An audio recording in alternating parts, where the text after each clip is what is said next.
Hello and welcome back. This is Chris with Marksman Shooting Sports and CheapGunsUSA.com in Westfield, Indiana. You are watching Marksman TV. Today's video is a tabletop review and comparison of the CZ Scorpion Evo 3S1 and the B&T GHM9. Both of these, of course, are 9mm semi-automatic little subguns with the they are considered pistols and they do have the braces on them respectively. We're going to do an overall comparison. These two basically go head-to-head and compete with each other very well. They are essentially rivals, for lack of a better term. We will do a point-by-point comparison of the two. If that all sounds interesting to you, please stick around. It's coming up now.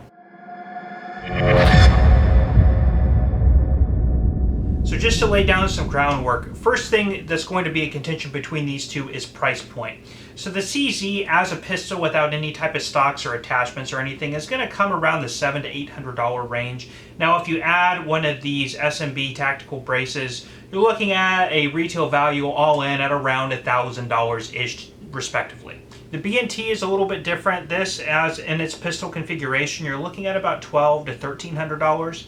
And then this is the tail hook brace. This adds a lot of cost at around $600. So all in with the brace and everything on here, you're looking at around the $2,000 price point. So the B&T, all other things considered, is going to be roughly double in price. And that'll be a main theme for this comparison is, do you get that value out of this? The extra $1,000. Is one of these worth two of these? So let's go ahead and jump into that question now. So the first thing is packaging. The CZ Scorpion does just come in a cardboard box. And opening this up, just to show you what it comes with, it will come with the firearm. This is the back plate that would have been on it. We installed the SB Tactical brace. Now CZ does not sell the Scorpion in the configuration with the brace on it, so you will have to buy it separately and then install it yourself. But it's a very easy process. It comes with a bore snake, instruction manuals, and then 2 magazines. There's basically 3 configurations you can buy this in. The 10 rounders, which you see here, the 20 rounders, or the 30 rounders. Of course, there's also different colors and stuff like that, but that doesn't change its cost. Now, the B&T does come with a foam-lined hard case, so you are definitely getting a lot better packaging that's actually more usable to you. Inside, you do get a sling, which it's a nylon. It's with plastic keepers. It's not, I mean, this almost to me is like something you get with an airsoft gun. It's not very substantial. You will be upgrading this. Good to kind of throw away, I guess. You do get a speed loader, which is made of plastic, and then of course some bubble wrapping, some stickers, and then your instruction and warranty information. So I will give that the B&T does come with a nice hard case, but some people prefer to have the value put into the gun and not the packaging, but definitely usable. Okay, so jumping into these, the general specs. Let's start up here with the CZ. So the CZ does weigh 5 pounds, and that's mainly because of the vast majority of it being polymer in construction. It does have a folded length, so just a pistol length of 16.14 inches, and with this, I'm trying to say the brace on here folded outward, it is 26.37 inches, and it does have a barrel length of 7.71 inches. The B&T does have a length of 15.2 inches and a weight of 6 pounds, being a pound heavier than the Scorpion, but of course we do have an alloy complete upper which will account for a majority of that weight. It does have a barrel length of 6.9 inches. And again, keep in mind the collapsed length of both is roughly the same, but the Scorpion is still a little bit longer at by about 3/4 of an inch. Okay, so let's talk about the front ends, and I'll start down here at the B&T. So the front end, of course, this whole section is a modular, singular piece construction, so metal as opposed to polymer, which we have here. Now, you do have polymer construction rails on either side, but the top is a machined rail up here at the top, which travels the full length. Now, the barrel itself, as I mentioned, is 6.9 inches. This particular version does not have the threads. It does use a tri-lug if you want to mount a suppressor. The version that does have threads on it, the thread pitch on that is 1/2 by 28mm. Now moving up to the Scorpion, again, we do have a barrel length of 7.71 inches. The barrel is cold hammer forged actually on both. And here you do have a muzzle brake. Now underneath you do have threads, and those threads are also 1/2 by 28mm, same as the B&T. The rail space on here, of course, is also polymer, and you do get it on all three sides. And it does come with this hand stop right up here at the front because this is so short. It's here as a protective device so your hand doesn't slide in front of the barrel while you're shooting. Bringing this in for you, you can see that rail space and that hand stop. There is the muzzle brake. And of course, all polymer and construction all the way around. The rail stops right here just forward of the magazine well. And here is the B&T, of course. This is a polymer rail, as is on the other side. Top rail space running the entire length of the top of the receiver which is machined as a single piece for the upper. Same with the bottom, which also stops just shy of the magazine well. There's your tri-rail for your that kind of MP5 style suppressor. Of course, front sight, and we'll get into the sights in a second. Okay, let's look into the receivers. Of course, these are made up of an upper and lower receivers, which is what I'll call them. Here, the same thing, but you do have polymer both on the upper and the lower. Pistol grips are sort of modular into the receivers or into the frames, and they are polymer on both of your options. Okay, bringing in the CZ Scorpion, it is a right-hand eject, and the charging handle is actually stationed over here on the left-hand side, so you will use your left hand to charge the carbine or the pistol. Now, you can move the charging handle over to the other side for ambidextrous controls. In fact, this is entirely ambidextrous except for the bolt release, which will be located on the left-hand side of the pistol only, which is right here. Now, your selector levers right here for semi and safe only, and again, that is ambidextrous, so actually very simple. If you're used to an AR-15, very easy to get to the controls. Your magazine release is right here and is also ambidextrous, so you actually can get to that with your trigger finger, or if you want to reach up with your other hand, you can use your thumb from either position. But I find this to be just a little bit easier. The rail up on top is a singular modular piece which is molded and it is polymer in construction.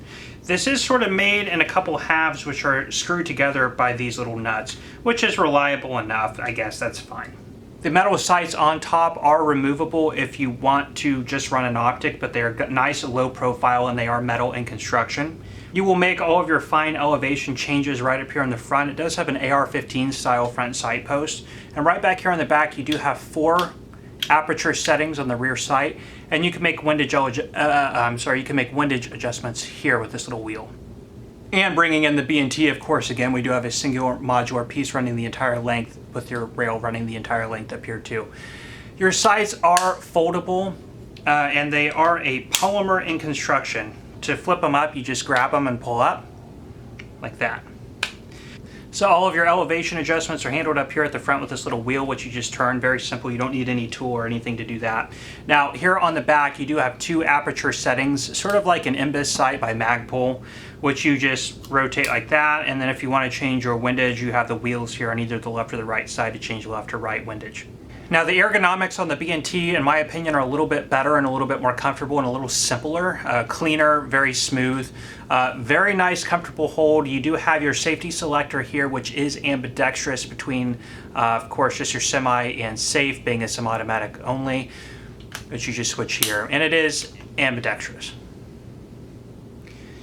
Your magazine release here and your bolt release here are also ambidextrous, which each are very easy to get to with your trigger finger, whether you want to go from one or the other. So actually very user friendly. And you can even, if you want to grab your magazine and release the magazine, you can do that with your opposite hand as well. Of course, it is a right hand eject, and here's your bolt. You could very easily take off the charging handle and move it over here to this port on this side if you are a left-handed shooter, or if you just want to switch over. Sort of how it's set up now would be more indicative of an AK-47 if you want to charge it that way. Switching it over here would be more like an AR-15, even though it's rear charging, but people usually get to it with their left hand. Okay, let's go ahead and take a look at the trigger, starting here with the Scorpion. Now, this is a polymer in construction and does have little grooves cut into it, better texturing to grip onto. Going ahead and giving it a pull right immediately when you start squeezing the trigger, you feel resistance, so there is no sponginess or creep. Now, you start to move. There's a little bit of movement there before you hit the obvious wall, and then into a nice clean break at about 6.5 pounds. Now, going ahead and showing you the reset, start to release, just a little bit of let off, and then boom, right there into a reset. So actually a very, very nice, easy to use trigger. very little take up, very little travel when you're releasing into a reset. So, I mean, actually excellent. I just wish it wasn't polymer, but that doesn't really matter, I guess. Keeps it on the overall weight, the overall design of the firearm. One more note, this is a non-reciprocating charging handle. So when you do charge the, I guess I should say when it's in the open position,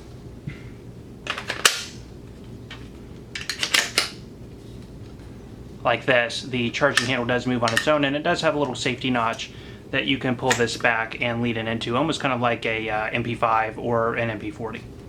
Okay, let's go ahead and look at the B&T trigger. It is also polymer in construction. There is no type of texturing on the trigger face. Going ahead and giving it a pull, there is a little bit of travel right there, and then you hit that wall. Pulling into it, goes right into a clean break. Actually feels a little bit smoother than on the Scorpion, a little bit smoother interface between the internal parts, but not hugely different. Going ahead and showing you the reset. A little bit of travel, and then right there into a reset. I'm going to show you that again. Trigger break right there, very smooth.